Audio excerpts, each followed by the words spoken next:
Bismillahirrahmanirrahim. Assalamualaikum warahmatullahi wabarakatuh.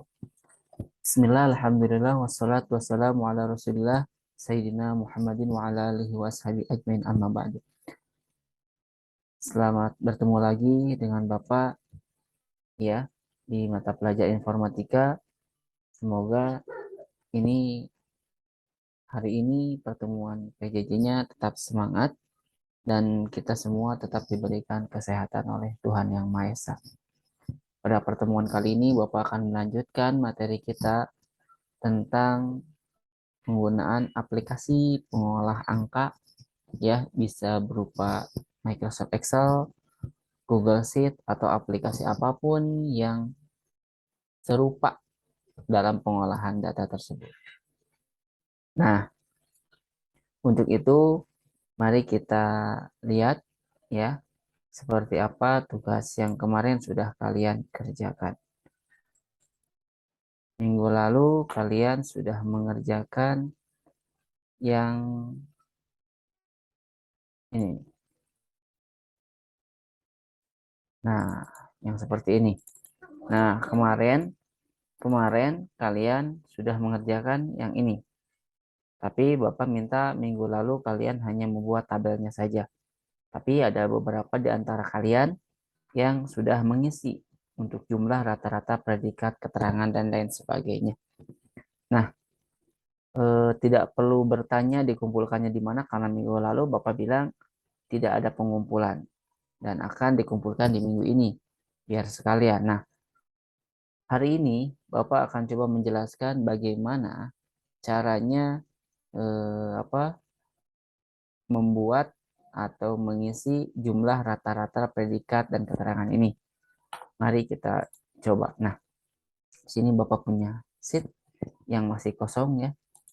Kita asumsikan Bapak tidak akan mengisi tabel yang dicontohkan itu karena itu nanti jadi tugas kalian yang harus kalian isi sendiri. Nah, di sini Bapak hanya yang akan menjelaskan penggunaan rumus-rumus. Nah, hari ini kita akan belajar beberapa rumus. Yang pertama, rumus untuk penjumlahan.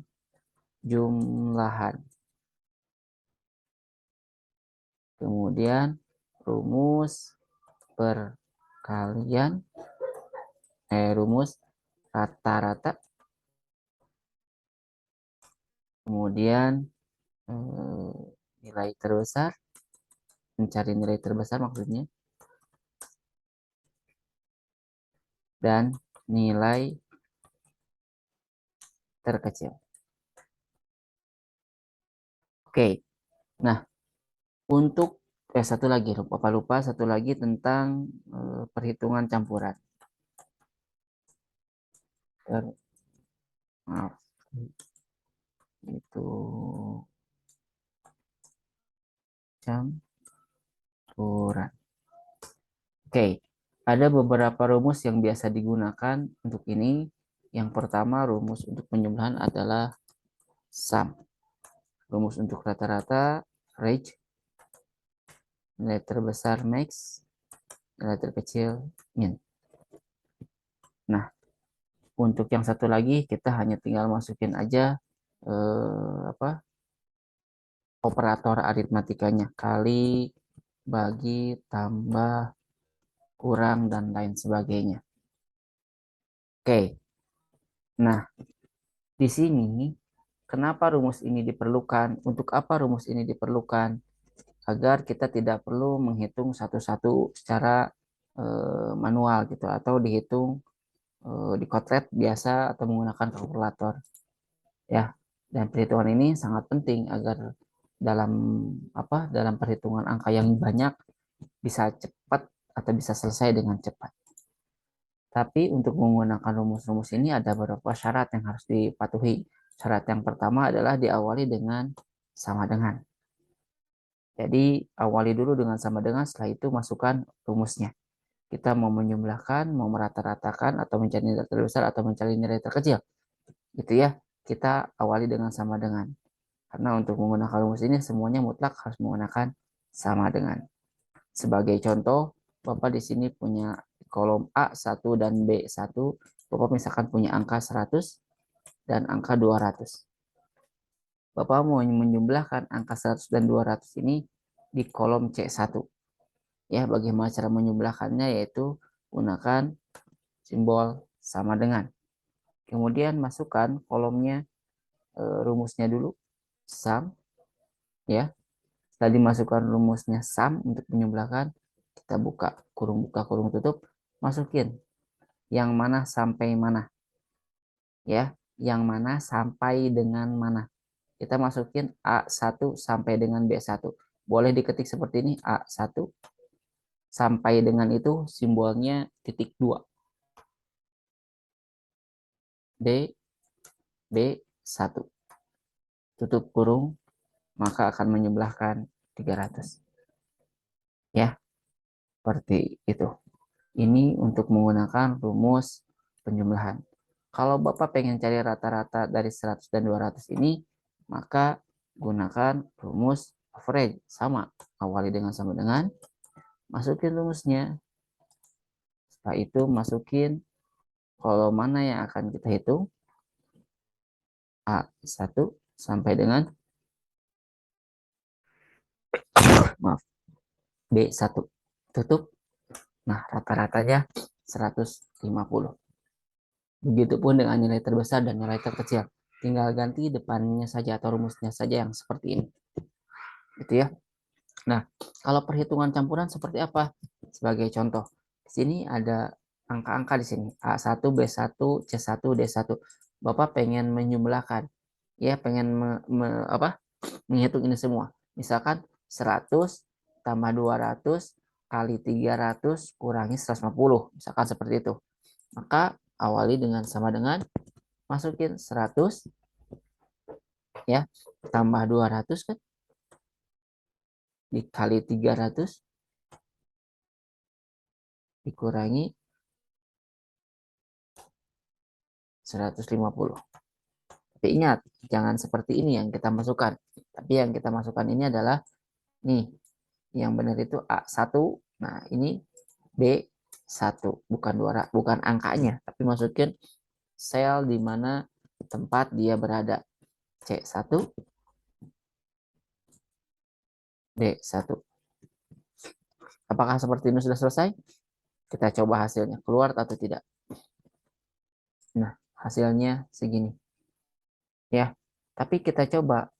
Biasanya dalam perhitungan operator itu mana dulu yang didahulukan? Tambah dulu, kali dulu, bagi dulu, atau gimana? Nah, kalau seperti ini dia akan hitung berurutan, tapi kita akan coba. Nah, agar dia sesuai dengan yang kita inginkan perhitungannya, maka mana dulu yang akan kita hitung. Kalau misalkan kita mau ngitung A1 plus B1 dulu, maka kurunginnya A1 dan B1-nya seperti ini. Tapi kalau kita mau ngitungnya B1 tambah C1, ya kuringinnya B1 sama C1 dulu. Jadi tergantung kita mau ngitung yang mana. Kita tinggal masukkan saja. Dalam hal ini kan tadi Bapak bilang A1 tambah B1 atau 100 tambah 200 dikali 300 dikurangi 10. Kan seperti itu. Maka kita tinggal masukin saja kayak gini. Semuanya kita kurungin. Jadi biar dia ngitung sesuai dengan apa yang kita kurung. Jadi yang pertama dia akan ngitung ini dulu. Kemudian yang kedua dia akan ngitung perkalian ini. Dan yang ketiga akan ngitung pengurangan. Kita coba hasilnya. Nah, beda kan dengan yang tadi hasilnya. Tuh, yang tadi kan 59950. Kalau sudah dikurungin, hasilnya jadi 89850. Kenapa beda? Ya karena yang dihitungnya berbeda.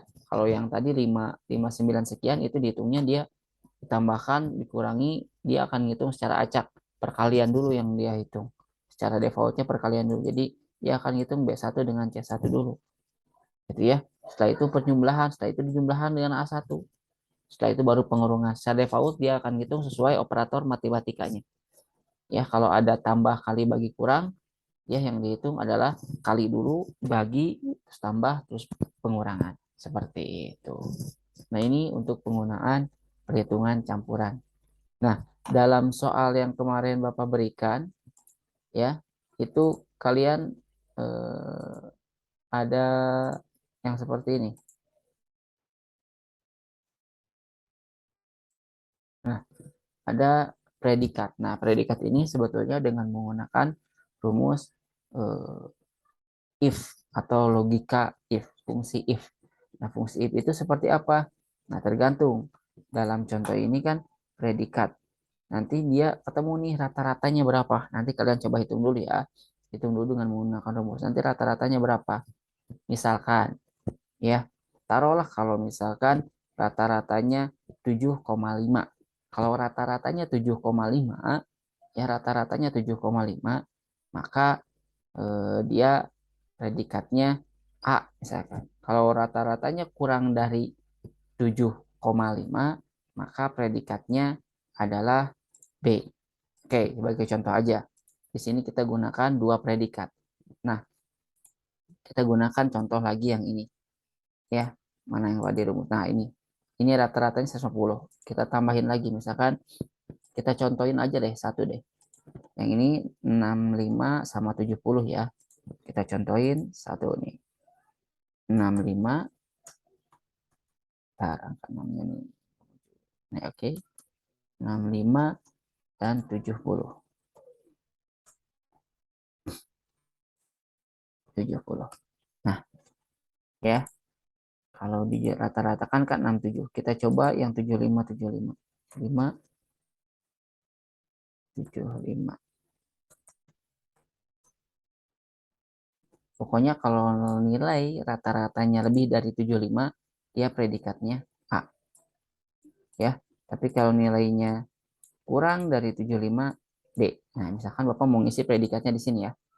Nah, gunakan rumus if. Ini hanya tambahan saja. Kalau kalian bisa, silahkan. Ya, mau nyoba silahkan. Tapi kalau tidak bisa, kita akan bahas nanti secara khusus pada pertemuan tatap muka di sekolah. Oke, menggunakan rumus if atau logika. Nah, rumus if itu seperti ini. Ya, penggunaannya. Kita contoh.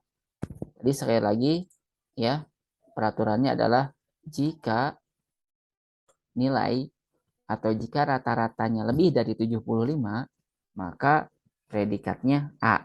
Tapi jika rata-ratanya kurang dari 75, maka B. Gitu kan? Nah, kita gunakan rumus if. Awali dengan sama dengan if. Oke, buka kurung. Nah, ini kan kita rata-ratanya nih. Kan kita rata-rata di sini ya. Ya, sekali lagi rata-rata kan tadi Bapak contohnya di sini. Jika, if itu kan jika. Rata-rata, tadi kan kalau kurang dari 75, kita masukin. Kalau rata-ratanya lebih dulu, lebih atau sama dengan 75, oke, penggunaan rumusnya, maka ya, maka dia predikatnya A, lebih besar dari 75 A. Jika lebih kecil, maka predikatnya adalah B. Langsung aja masukin seperti ini. Nah, kenapa harus pakai tanda petik 2? Karena karakter huruf itu di Google Sheet atau di aplikasi pengolah angka, dia harus pakai petik 2 atau petik 1. Ya, tergantung aplikasinya. Kita coba petik 1. Kita coba petik 1, kita coba petik 2. Silakan coba-coba saja. Biasanya dia pakai petik 1 atau petik 2 untuk menandakan karakter huruf. Kalau angka nggak usah pakai petik-petik juga, nggak apa-apa ya. Kemudian ini penggunaan titik koma sama komanya ini tergantung dari perangkat yang kita gunakan. Karena perangkat kita yang kita gunakan menggunakan defaultnya bahasa Indonesia, ya pakai koma. Kalau selain dari bahasa Indonesia biasanya pakai titik koma. Nah, Bapak juga kurang tahu nih, nanti error atau enggak. Kalau misalkan error berarti kita coba ganti ketikannya gitu ya. Karena di sini hanya ada dua kondisi, jadi cukup seperti ini rumusnya. Jadi si A ini dari mana, dia akan mengikuti kondisi yang ini sesuai dari 75. Jangan lihat angka 67,5 ini jangan ya. Tapi lihat saja peraturannya. Tadi kan Bapak bilang lebih dari 75 maka A, kurang dari 75 B. Itu aja kan berarti. Kita coba sekarang eksekusi. Error. Kita coba ganti pakai koma. Kita coba ganti pakai koma. Kita coba ganti pakai titik 2 ya. Kalian coba saja karena belum tentu sama gitu kalau perintah yang kayak gininya Kadang-kadang di beberapa aplikasi beda. Nah, ini keluar ya. Berarti yang tadi bukan pakai titik koma, tapi pakai koma. Secara default Bapak pakai bahasa Indonesia. Ya, hasilnya keluar seperti ini. Ya, 75. Taruhlah di sini misalkan, kenapa 75 nilainya? Tadi kan rumusnya lebih besar. Nih, lebih besar sama dengan 75. Berarti 75 itu ke bawah. Pasti dia nilainya. Tapi 74, kita coba. Sini ganti misalkan dengan 74,9 misalkan ya. Keyboard laptop Bapak agak error. 74,9. Ya, pasti akan B. Gitu ya. Kenapa akan B? Ya, karena kurang dari 75. Yang tadi kan 75 ke atas, baru A. Ya, jadi jangan lihat isinya. Tapi lihat isinya ini hanya untuk memastikan saja benar atau enggak. Tapi gunakan saja tadi perintahnya. Ingat, silakan kalian coba untuk mengisi predikat ini. Ya, di sini kan nilainya satuan. Ya, ganti aja yang 775, ganti aja angkanya. Jangan dia 75. Di sini kan 7,5 ganti. Gitu ya, pakai koma pecahan lebih kecil. Tapi kalau kalian buat yang ininya udah puluhan, ya udah 70 sama apa 75 aja pakai puluhan. Jadi tergantung kalian kemarin bikinnya pakai apa. Nah, nanti kalau sudah selesai ya, file yang kalian kumpulkan ini ya, boleh kalian kumpulkan filenya, filenya ya, bukan screenshotnya. Filenya nanti masukin ke form yang Bapak sediakan. Ya, nanti masukin ke form yang Bapak sediakan di form absensi sekalian. Jadi dikumpulkan pada pembelajaran minggu ini. Jadi yang minggu kemarin sudah ngumpulin ya sudah, sekarang kumpulin lagi yang sudah ada isinya. Isinya yaitu dengan menggunakan rumus-rumus yang sudah Bapak jelaskan barusan. Jika ada yang tidak paham, nanti kalian boleh tanyakan gitu ya di pertemuan PTM selanjutnya, atau kalian tuliskan di form, karena di form yang Bapak berikan itu kan ada apa yang sudah kalian pelajari. Bisa juga kalian isi dengan pertanyaan. Setelah Bapak lihat dari kemarin gitu ya, yang sudah nih, ini kan isi dari kalian ya. Kalau yang paham sebetulnya ini resume. Kalau di apa? Kalau di jurnal kalian bikin ya. Tapi ngisinya membuat tabel itu kayak gimana? Ini kan nggak jelas tabelnya, tabel seperti apa. Jadi tolong lebih jelas lagi untuk isinya, dan kalian juga bisa diisi dengan pertanyaan. Oke, untuk penjelasannya cukup sekian dulu untuk hari ini. Silahkan kalian praktekkan. Semoga tidak ada masalah. Dan kalau ada masalah yang memang perangkatnya itu ini dan lain sebagainya, kalian boleh coba tidak usah pas pelajaran informatika. Tapi selama 1 minggu silahkan kalian coba praktekkan dan kumpulkan. Itu ya. Tapi kalau misalkan perangkatnya oke, nggak ada masalah dengan gadgetnya atau apapun lah, nggak ada masalah, ya kerjakan sesuai dengan waktu mata pelajaran informatika berlangsung. Sekian dari Bapak, semoga dapat dipahami. Wabillahi taufiq wal hidayah. Wassalamualaikum warahmatullahi wabarakatuh.